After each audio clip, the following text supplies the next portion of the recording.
Why? Andrea Kimi Antonelli could be Formula One's youngest champion.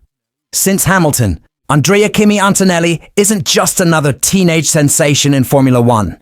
He might be the next driver to shatter records, redefine youth potential, and put Mercedes back on top. As of early 2025, he's scored points in both of his debut races. He's composed, he's quick, and he's stepping into a team hungry for redemption. But could he actually be world champion within 3 years? Let's explore that theory, and why this isn't just hype. This might be destiny. The perfect storm, talent, timing, and a team in transition. F1 is about more than speed. It's about opportunity. And Antonelli, born in 2006, might have landed in the rarest of F1 scenarios. A top-tier team transitioning into a new era, just as the sport prepares for regulation overhauls in 2026.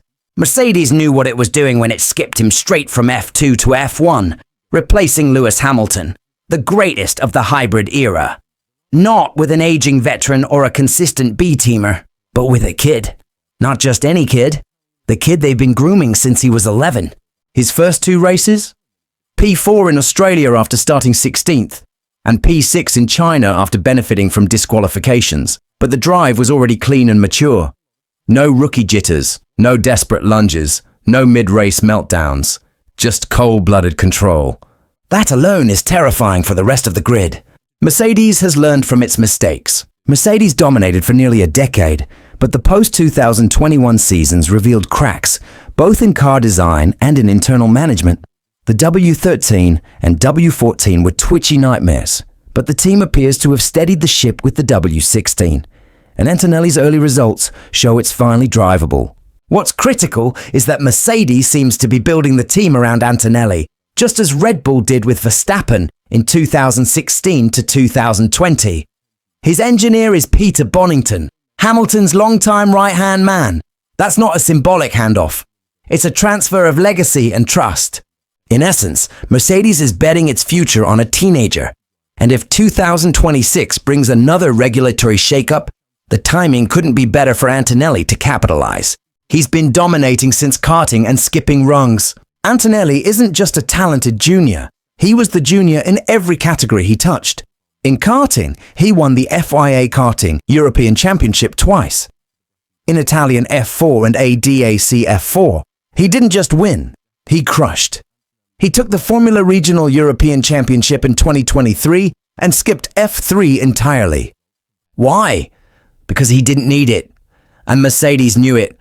Only 2 other drivers in recent memory skipped F3 and made it to F1 this quickly. Max Verstappen and Kimi Räikkönen. We all know how that ended. Theory, he could be Verstappen's successor or kryptonite. Here's the wild card.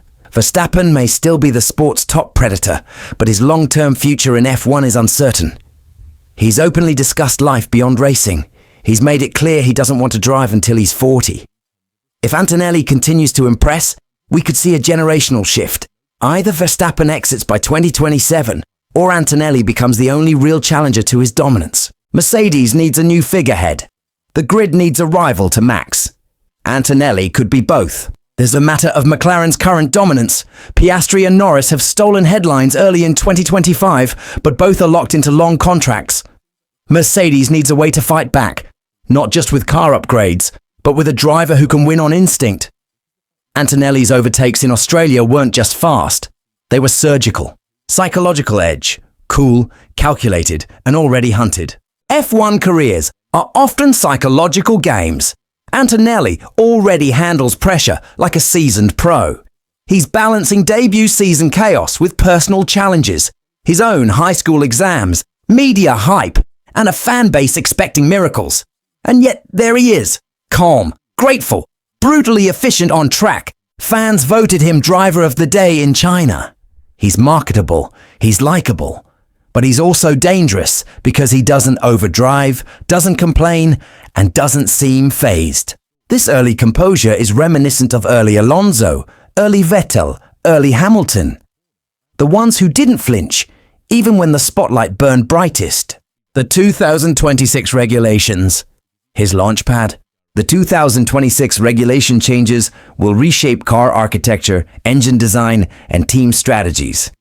It's the same kind of reset that allowed Braun GP to emerge from nowhere in 2009 and Mercedes to dominate from 2014 onwards.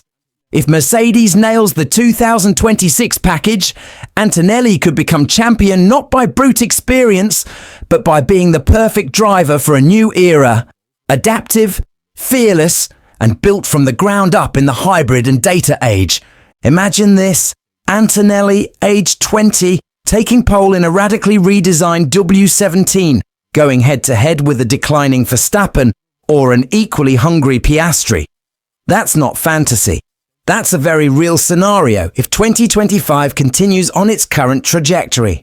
Conclusion: 2027 isn't that far. Kimi Antonelli doesn't need to win in 2025. He doesn't even need to beat Russell. All he needs is to learn, grow, and keep doing what he's doing.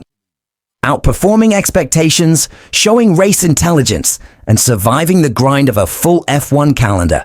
By 2026, he'll be ready to win races.